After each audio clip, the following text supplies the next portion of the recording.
കഴിയുമ്പോൾ ലോകം ഓർമ്മിക്കുന്നത് എപ്പോഴും കവികളെയാണ്. കവികളാണ് നമ്മുടെ സംസ്കാരത്തെ നിർണയിക്കുന്നത്. കവിതയ്ക്ക് എന്തോ പ്രധാനമായിട്ടൊരു പങ്ക് സമൂഹത്തിലുണ്ട്. വാൽമീകി ജീവിച്ചിരുന്ന കാലത്ത് വേറെയും ഒരുപാട് കലാകാരന്മാർ ജീവിച്ചിരുന്നിട്ടുണ്ട്. പക്ഷെ അവരുടെ ആരുടെയും പേര് നമുക്ക് അറിഞ്ഞുകൂടാ. കാലത്തിൻ്റെ മഹാസമുദ്രം കടന്ന് ഇപ്പോഴും നിൽക്കുന്നത് വാൽമീകി മാത്രം. എഴുത്തച്ഛൻ്റെ കാലത്ത് ഉള്ള കലാകാരന്മാരെയും നമുക്ക് അറിഞ്ഞുകൂടാ. പക്ഷെ എഴുത്തച്ഛനെ അറിയാം. ആ ഒരു 500 കൊല്ലം കഴിഞ്ഞിട്ടും കേരളം ഉണ്ട് എങ്കിൽ എഴുത്തച്ഛനും ഉണ്ടാകും. അപ്പോൾ കവികൾക്ക് എന്തോ വലിയ സാമൂഹ്യ പ്രസക്തി ഉണ്ട്. MG പറഞ്ഞതുപോലെ വലിയ ബോക്സ് ഓഫീസ് തകർത്ത് ജനക്കൂട്ടമൊന്നും പുസ്തകം വാങ്ങാനായിട്ട് പുസ്തകശാലയിൽ എത്തില്ല എങ്കിലും ആ കവിതയ്ക്ക് സാഹിത്യത്തിനെയൊക്കെ ഒരു വലിയ പ്രസക്തി ഉണ്ട്. അതിൻ്റെ തെളിവാണ് നിങ്ങൾ എന്ത് ചെയ്യുന്നു, ഈ പ്ലാറ്റിനം ജൂബിലിയിൽ ഒരു സുവനീർ കൂടി ഇറക്കിയിരിക്കുന്നത്. പ്രത്യേകിച്ചും കേരളത്തിന് അതിൻ്റെ ഒരു പ്രത്യേകതയുണ്ട്. ലോകത്ത് മറ്റു രാജ്യങ്ങളിലൊക്കെ പോയിട്ടുള്ളവർ പലരും ഇവിടെ ഉണ്ടാവും. അവർക്കൊക്കെ അറിയാം. മറ്റു രാജ്യങ്ങളിലെ ഗ്രാമാന്തരങ്ങളിലൊക്കെ നിങ്ങൾ പോയിട്ടുണ്ടെങ്കിൽ അവിടെ ഒന്നും കേരളം പോലെ ഇങ്ങനെ ഒരു ലൈബ്രറി ശൃംഖലയില്ല. ലോകത്തിൽ ഏറ്റവും വലിയ ഗ്രന്ഥശാല ശൃംഖലയുള്ള പ്രദേശം കേരളമാണ്. ഏറ്റവും വികസിച്ച രാജ്യങ്ങളെന്ന് പറയുന്ന രാജ്യങ്ങളിൽ പോലും ഈ ഗ്രാമാന്തരങ്ങളിൽ കേരളത്തിൽ കാണുന്നത് പോലെയുള്ള വായനശാലകൾ ഇല്ല എന്നാണ് ഈ പ്രദേശത്തൊക്കെ പോയിട്ടുള്ളവർ പറയുന്നത്. കേരളത്തിൻ്റെ മാത്രം ഒരു പ്രത്യേകതയാണ്. അതുമൊക്കെ കേരളത്തിനും ആ പ്രത്യേകതയൊക്കെ വൈകാതെ നമുക്ക് നഷ്ടപ്പെട്ടു പോകുമോ എന്ന് നമ്മൾ ഭയക്കേണ്ടിയിരിക്കുന്നു. ആ തരത്തിൽ വലിയ വലിയ മാറ്റങ്ങൾ കേരളത്തിൽ സംഭവിച്ചുകൊണ്ടിരിക്കുകയാണ്. എന്തായാലും ഞാൻ കൂടുതൽ വർത്തമാനം പറഞ്ഞ് നീട്ടുന്നില്ല. ഞാനൊരു കവിത കൂടി ചൊല്ലിക്കൊണ്ട് ഈ സുവനീർ പ്രകാശനം ചെയ്യുന്നതായിട്ട് അറിയിക്കുന്നു. കവിത ഞാൻ വിചാരിച്ച വലിയൊരു ആൾക്കൂട്ടം ഉണ്ടാവും. അപ്പോൾ ഈ ആൾക്കൂട്ടത്തോടെ എന്ത് കവിത ചൊല്ലണം എന്ന് വലിയൊരു സംശയമായിരുന്നു. കുട്ടികളായിരിക്കും കൂടുതൽ, അപ്പോൾ കുട്ടിക്കവിതകളും ചൊല്ലണ്ടേ എന്നൊക്കെയാണ് ഞാൻ മനസ്സിൽ കണക്കാക്കി വന്നത്. എന്തായാലും കുട്ടികൾ ഇതിൽ കുറവാണ്. പക്ഷെ കുറവാണെങ്കിലും കുട്ടികളെ അവഗണിക്കുന്നത് ശരിയല്ല. കാരണം നാളത്തെ കാര്യങ്ങളൊക്കെ തീരുമാനിക്കുന്നത് അവരാണല്ലോ. അതുകൊണ്ട് കുട്ടികൾക്ക് വേണ്ടി ഞാൻ എഴുതിയ ഒരു ചെറിയ കുട്ടിക്കവിത ചൊല്ലിക്കൊണ്ട് ഞാൻ 2 കവിത ചൊല്ലി പെട്ടെന്ന് തന്നെ ഈ രംഗത്ത് നിന്ന് നിഷ്ക്രമിക്കാം എന്ന് പറഞ്ഞുകൊണ്ട് ഞാനൊരു കുട്ടിക്കവിത ചൊല്ലുന്നു. തീരെ ചെറിയ കുട്ടികൾക്ക് വേണ്ടി എഴുതിയാണ്. കുട്ടികൾ ഇവിടെ ഇരിക്കുന്നവരിത് കൂടെ ചൊല്ലണം. മുതിർന്ന ആൾക്കാർക്കും കുട്ടികളുടെ മനസ്സുള്ളവർക്ക് ചൊല്ലാവുന്നതേ ഉള്ളൂ. തീരെ ചെറിയ ഒരു കുട്ടിക്കവിത. ആർത്തിയോടെപ്പോഴും ആർത്തിയോടെ ചൊല്ലു. ആർത്തിയോടെപ്പോഴും ആർത്തിയോടെ ചൊല്ലുന്നില്ല. എന്നാ പിന്നെ ഞാൻ തന്നെ ചൊല്ലാം. നമ്മൾ തിരയുന്നത് എന്താണ്? ചൊല്ലാതിരുന്നാൽ അവസാനം ഞാൻ ജോലി തരും. ആർത്തിയോടെപ്പോഴും ആർത്തിയോടെ നമ്മൾ തിരയുന്നത് എന്താണ്? ജീവിതയാത്ര തന്നന്തിയോളം നമ്മൾ തിരയുന്നതെന്താണ്? അമ്മയിൽ നമ്മൾ തിരഞ്ഞതെന്ത്? അച്ഛനിൽ നമ്മൾ തിരഞ്ഞതെന്ത്? ചേട്ടനിൽ ചേച്ചിയിൽ കൂട്ടുകാരിൽ നമ്മൾ തിരഞ്ഞതുമെന്താണ്? അക്ഷരത്തിൽ പിന്നെ പുസ്തകത്തിൽ നമ്മൾ അന്വേഷിച്ചതെന്താണ്? ആചാര്യനിൽ പിന്നെ ഈശ്വരനിൽ നമ്മൾ കണ്ടെത്തിയതെന്താണ്? വടികുത്തി കണ്ണട വച്ചൊരാള് വെടിയുണ്ടയൽക്കെ വിളിച്ച മന്ത്രം അതിൽ നാം കേട്ടതുമെന്താണ്? അതിൽ നാം അറിഞ്ഞതുമെന്താണ്? അക്ഷരത്തിൽ പിന്നെ പുസ്തകത്തിൽ നമ്മൾ അന്വേഷിച്ചതെന്താണ്? ആചാര്യനിൽ പിന്നെ ഈശ്വരനിൽ നമ്മൾ കണ്ടെത്തിയതെന്താണ്? വടികുത്തി കണ്ണട വച്ചൊരാള് അതാരാണ്? വടികുത്തി കണ്ണട വച്ചയാൾ അതറിയാമേ. വടികുത്തി കണ്ണട വച്ചൊരാള് വെടിയുണ്ടയൽക്കെ വിളിച്ച മന്ത്രം അതിൽ നാം കേട്ടതുമെന്താണ്? അതിൽ നാം അറിഞ്ഞതുമെന്താണ്? പണ്ടു മരക്കുരിശൊന്നിന്മേലായി മനുഷ്യപുത്രൻ പിടഞ്ഞ നേരം ലോകമറിഞ്ഞതാ മന്ത്രം തന്നെ. ഏതാണ് ആ മന്ത്രം പറയാമോ?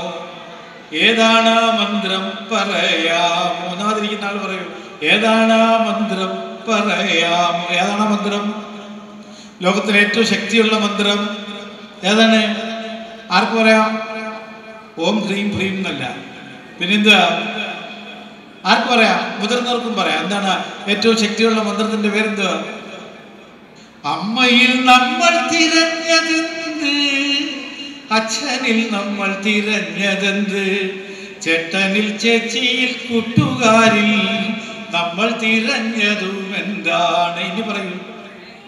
അതെ, എടുക്കാൻ. എന്താണ്? സ്നേഹം. ഭൂമിയിൽ ഏറ്റവും ശക്തിയുള്ള മന്ത്രത്തിന്റെ പേരാണ് സ്നേഹം. ആ മന്ത്രം കയ്യിലിരുന്നത് കൊണ്ടാണ് മഹാത്മജിയെ ബ്രിട്ടീഷുകാര് ഭയന്നത്. അതുകൊണ്ടാണ് ബ്രിട്ടീഷുകാർ സ്വാതന്ത്ര്യം വിട്ടിട്ട് ഓടിക്കളഞ്ഞത്. ആ മന്ത്രം ഉള്ളത് കൊണ്ടാണ് ക്രിസ്തുവിനെ ലോകം മുഴുവൻ ആരാധിക്കുന്നത്.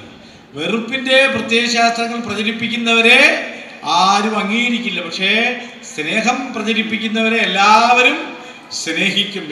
എല്ലാവരെയും സ്നേഹിക്കുകയും മറ്റുള്ളവരുടെ വാക്കുകൾ സംഗീതം പോലെ ആസ്വദിക്കുകയും ചെയ്യുന്നൊരു കാലം വരയണമേ എന്നാണ് മാക്സിം ഗോർക്കിയുടെ ഒരു നാടകത്തിലെ ഒരു കഥാപാത്രം പറഞ്ഞത്. അതുപോലെ എല്ലാം എത്ര കിട്ടിയാലും മതിയാകാത്തതായി മർത്യന്റെ ഭൂമിയിൽ സ്നേഹമതൊന്നു മാത്രം എന്നാണ് സുഗതകുമാരി ടീച്ചറുടെ രാധയുടെ എന്ന് പറയുന്ന കവിതയിൽ പറഞ്ഞത്. എത്ര കിട്ടിയാലും മടുക്കാത്തതായിട്ട് ഭൂമിയിൽ നമുക്ക് എന്തേ ഉള്ളൂ? സ്നേഹം മാത്രം. ബാക്കി എന്ത് കിട്ടിയാലും മടുത്തു പോകും. അതുകൊണ്ടാണ് എന്ത് ചെയ്യുന്നത്? എത്ര സ്നേഹം കിട്ടിയിട്ടും എന്ത് ചെയ്യുന്നു? മക്കൾ അമ്മമാരോട് പരാതി പറയും. അമ്മയ്ക്കിപ്പോഴും സ്നേഹം അനുജനോട് തന്നെ, എന്നോടല്ല എന്ന് പരാതി പറയും. ഇഷ്ടംപോലെ സ്നേഹം വാരിക്കോരി കൊടുത്തിട്ടും മക്കൾ പരാതി പറയും. അതുപോലെ ഭാര്യ ഭർത്താവിനോട് പരാതി പറയും, നിങ്ങൾക്കിപ്പോൾ എന്നോട് സ്നേഹമില്ല, ഓഫീസിലെ ഫയലുകളോടെ ഉള്ള സ്നേഹം എന്ന് പറയും. അപ്പോൾ ഭർത്താവ് പറയും, നിനക്കിപ്പോൾ സീരിയലുകളോടാണ് സ്നേഹം, അല്ലാതെ എന്നോട് സ്നേഹമില്ല എന്ന് പറയാം. എല്ലാവരും എന്താണ് എത്ര കിട്ടിയാലും മടുക്കാത്തതായിട്ട് കാണുന്നത് സ്നേഹമാണ്. അപ്പൊ സ്നേഹം ലോകം മുഴുവൻ എല്ലാവരെയും സ്നേഹിക്കുന്ന കാലം വരട്ടെ എന്ന് ഞാനും ആശംസിക്കുന്നു. ഞാൻ ഇനി മുതിർന്നവർക്ക് വേണ്ടി ഒരു കവിത കൂടി ചൊല്ലുന്നു. ആ കവിതയുടെ പേര് കൽപ്പാന്തം എന്നാണ്. ലോകം ഒരുപാട് മാറുകയാണ്. ആ ലോകം എന്താണ്, നമ്മളാരും പ്രതീക്ഷിക്കാത്ത രീതിയിലേക്ക് മാറിക്കൊണ്ടിരിക്കുകയാണ്.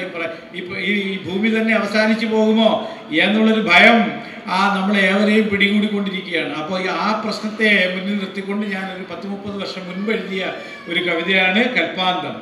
ഇന്നലെയും എൻ സ്വപ്നത്തിൽ മുങ്ങി മരിച്ച സുഹൃത്തുക്കൾ വന്നു വിളിച്ചവർ ദുശകുനം കൊണ്ടുവരുന്ന നിമിത്തങ്ങൾ. ഞാനൻ കൂട്ടിലിരുന്നൽപ്പം ചൂട് പകർന്നു രസിച്ചപ്പോൾ വേരുകളറ്റു മരം തന്നെ താഴേക്കാണ്ടു പതിക്കുമ്പോൾ നോക്കിൽ പിന്നെ കർമ്മത്തിൽ വാക്കിലുമുണ്ടു ദുരന്തങ്ങൾ. കൂടുകൾ തീർത്ത പരാശക്തി ഇനി നാഴിക പോലും നേട്ടങ്ങൾ. ഇന്നാളെന്റെ പടിപ്പുരയിൽ ചിങ്ങം നിന്നു ചിലമ്പിപ്പൂ ആതിര കരളു മുറിഞ്ഞൊടുവിൽ ആതുര കേന്ദ്രം പൂകുന്നു. മുക്കുറ്റിപ്പൂ മുറ്റത്തിന്നലെ തൊണ്ട വരണ്ടു മരിച്ചപ്പോൾ ചഷകം പറ്റേ മോന്തി മതിച്ചതും ഈ ഞാനാണെന്നോർത്തില്ല. അമ്പലമുറ്റത്താൽത്തറമേലൊരു ചെണ്ട ഉറക്കം തൂങ്ങുന്നു. നെഞ്ചു തുരന്നൊരു നഞ്ചലിനാദ കരളും കുടലും തിന്നുന്നു. പമ്പാടുന്നൊരു കാവിൽ പണ്ടു മരിച്ചൊരു പാട്ടിൻ പ്രേതങ്ങൾ. കാവുകൾ തീണ്ടി അലഞ്ഞൊരു പൊട്ട കിണറിൽ വീണു മറഞ്ഞപ്പോൾ ഞാനൊരു വീണ തുടച്ചു മിനുക്കി താളം ചെത്തിയൊരുക്കുന്നു. ഞാനൊരു വീണ തുടച്ചു മിനുക്കി താളം ചെത്തിയൊരുക്കുന്നു. നേരാണമ്മ പറഞ്ഞതു കുഞ്ഞേ, തീരാറായി നാട്യങ്ങൾ. കലിയുഗമുടനെ കഴിയും, നമ്മുടെ കഥയും വിരവിൽ കഴിയുമ്പോൾ അന്ത്യമടുക്കയ അഹങ്കാരത്തിൻ ചെന്തി കൂട്ടി രസിക്കുന്ന നമ്മെ തന്നെ എരിക്കാനായി മൃദുചന്ദനമുട്ടികൾ കൂട്ടുന്നു. മധുവും മാംസം മരനീരും പിന്നെരിയും കാമവുമുണ്ടല്ലോ. ഋതുഭേദങ്ങൾ പകർന്നൂട്ടും മുകിലും മാരിത്തരിമണിയും നീലാകാശ നികുഞ്ചത്തിൽ താരകൾ ചാർത്തിയ മാലയുമായി വെൺമുകിലുണ്ടു വിളക്കുണ്ട്, പിന്നെ പനിമതി മലരുണ്ട്. സുഖഭോഗക്കടൽ നീന്താനായി ചിറകുകൾ നൽകിയതാരാണ്? അടിമകൾ നമ്മുടെ ജനിതക രാശികൾ, അടിമുടി വ്യർത്ഥ വിനോദങ്ങൾ. നോക്കൂ, നാം ഒരു നെയ്യാമ്പൽപ്പൂ നീറ്റില മലരുകൾ കോർത്തിയിടും. നളിനജലങ്ങളിലാരോ വച്ചൊരു ചടുല ജലപ്പൊട്ടറിയുക നാം. മണ്ണും ജലവും ഗഗനവുമൻ നെഞ്ചു കെറ്റു നടുങ്ങിപ്പോയി എന്നാണെല്ലാ പുസ്തകവും എന്നോട് ചൊല്ലിയതോർക്കുന്നു. വാക്കുകൾ തോറ്റിയ ഗർവങ്ങൾ വാചകമേളയറം പറ്റും. വിണ്ണൊരു തമ്പുകണക്കറ്റ് നമ്മുടെ മുകളിൽ നിലം പറ്റും. കടലു തിളച്ചു വരണ്ടിയിടും, മണ്ണു കുലുങ്ങി അമർന്നിടും. മുടിയും നമ്മുടെ മതമൊടുവിൽ മൗനമഹാനദിയായൊഴുകും. മുടിയും നമ്മുടെ മതമൊടുവിൽ മൗനമഹാനദി ആയൊഴുകും. ഈ കവിത കൂടി നിങ്ങളുടെ മുമ്പിൽ സമർപ്പിച്ചുകൊണ്ട് നിങ്ങളുടെ ഏവരുടെ അനുവാദത്തോടുകൂടി ഈ സുവനീർ പ്രകാശനം ചെയ്ത് അറിയിക്കുന്നു. നിങ്ങൾക്ക് എൻ്റെ വിനീതമായ നമസ്കാരം. നന്ദി.